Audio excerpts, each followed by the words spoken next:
Hello दोस्तों। आज की कहानी गवैया गधा। एक धोबी के पास एक मरिल सा बूढ़ा गधा था। गधा रोज सवेरे उठ के मैले कपड़ों का गट्ठर लेके घाट पर जाता था और शाम को धुले कपड़ों का गट्ठर लेके वापसी घर आ जाता था। उसे रात को बाहर घूमने की छूट मिली हुई थी। एक बार घूमते फिरते उसकी भेंट एक गीदड़ से हो गई। दोनों दोस्त बन गए। अब दोनों भोजन की तलाश में घूमा करते थे। इस तरह घूमते फिरते वह एक खीरे के खेत में जा पहुँचे। पेट भरकर खीरा खाया।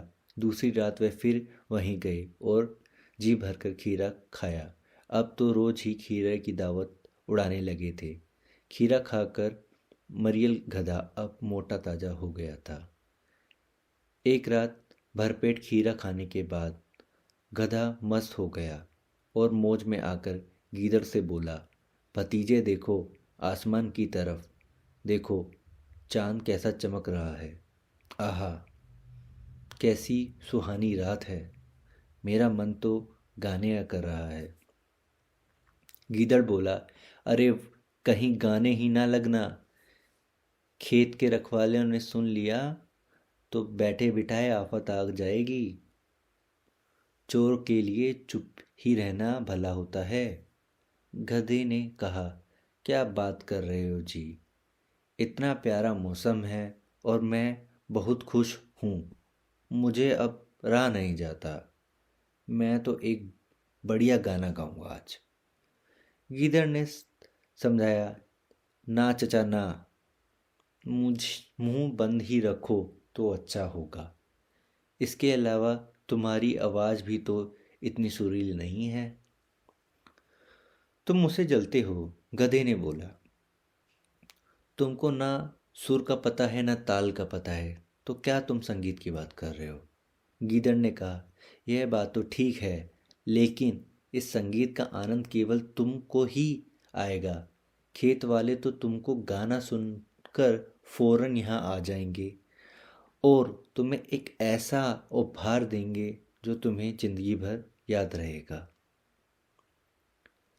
गधे ने जवाब दिया, तुम मूर्ख हो मूर्ख।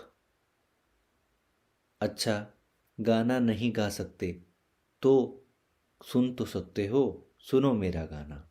ऐसा कहकर गधे ने रोकने के लिए मुंह पर ऊपर किया। गीदड़ ने उसे रोकते हुए कहा, ठहरो चचा ठहरो, पहले मैं बाहर चला जाऊं, फिर तुम जी भरकर गा लेना। मैं बाहर ही तुम्हारा इंतजार करूंगा। गीदड़ के जाते ही गधे ने ऊंचे स्वर में अपना राग आलापना शुरू कर दिया। खेत के रखवालों ने जैसे ही गधे का रैकना सुना वैसे ही वह अपने डंडे लेकर खेत की ओर दौड़ पड़े। गधा बेखबर रैकता ही जा रहा था कि उसके ऊपर डंडे बरसने लगे। इतना मारा कि वह जमीन पर लुढ़क गया। फिर वहाँ के रखवालों ने उसको एक गले में चैन की मदद से भारी पत्थर बांध दिया, जिससे वह वहीं पड़ा रहा थोड़ी देर। गधे को बाहर निकलना था खेत से। वह रेंगता हुआ गीदड़ के पास पहुंचा और वहाँ उसे बोला, अरे मैं मर गया। अरे। गीदड़ ने बोला, वाह चचा वाह। दोस्तों, अगर आपको हमारी कहानी पसंद आई तो कृपया लाइक कमेंट एंड शेयर कीजिए। और यदि आप सुनना चाहते हैं अपनी कहानी मेरी जुबानी तो आप मेरे को मेल कर सकते हैं। मेलिंग एड्रेस मेंशन है डिस्क्रिप्शन में। Thank you.